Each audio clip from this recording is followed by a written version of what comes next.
అందరికీ నమస్కారం.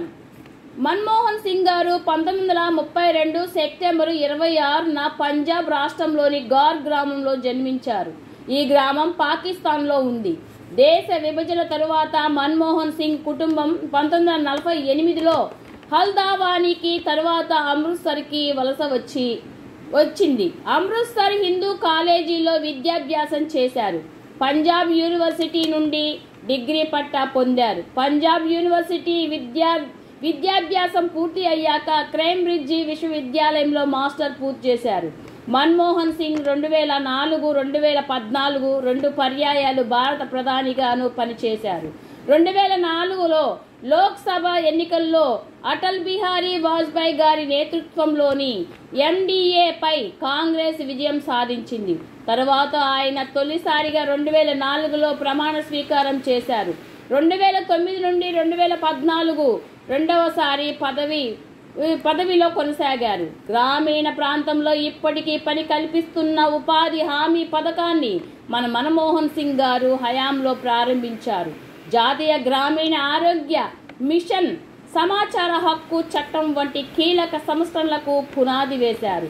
భారత ప్రధాని కాక మునుపు మన్మోహన్ సింగ్ గారు అనేక బాధ్యతలు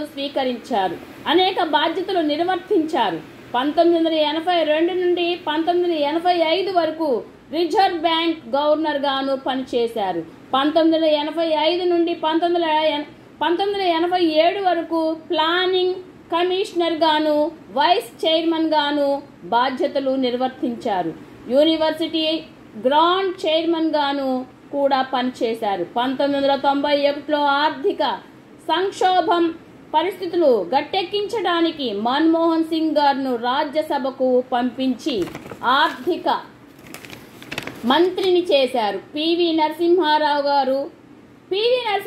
గారు ప్రధానమంత్రిగా ఉన్న సమయంలో 1991, 1996 మధ్య మన్మోహన్ సింగ్ ఆర్థిక మంత్రిగా పనిచేశారు. పివి విధానాలు అమలులో మన్మోహన్ సింగ్ కీలక పాత్ర పోషించారు. అసోర్ నుండి వరుసగా 5 సార్లు రాజ్యసభకు ఎంపీగా పనిచేశారు. 2019లో ఆయన రాజ్యసభలో నుండి 2019 నుండి రాజ్యసభకు వెళ్లారు. హిందీ, ఉర్దూ అనర్గళంగా మాట్లాడగల మన్మోహన్ సింగ్ గారు ఆర్థిక మేధావిగా గుర్తింపు పొందారు. మన్మోహన్ సింగ్ గారి కుటుంబ విషయానికి వస్తే ఆయన గురుచరణ్ కౌర్ను 1958లో వివాహం చేసుకున్నారు. వారికి 3 కుమార్తెలు ఉపేందర్ సింగ్, అమృత్ సింగ్, దమన్ సింగ్ ఉన్నారు. వారు రాజకీయాల్లో లేకపోయినా వారి రంగాల్లో తమకంటూ గుర్తింపు తెచ్చుకున్నారు. Thank you.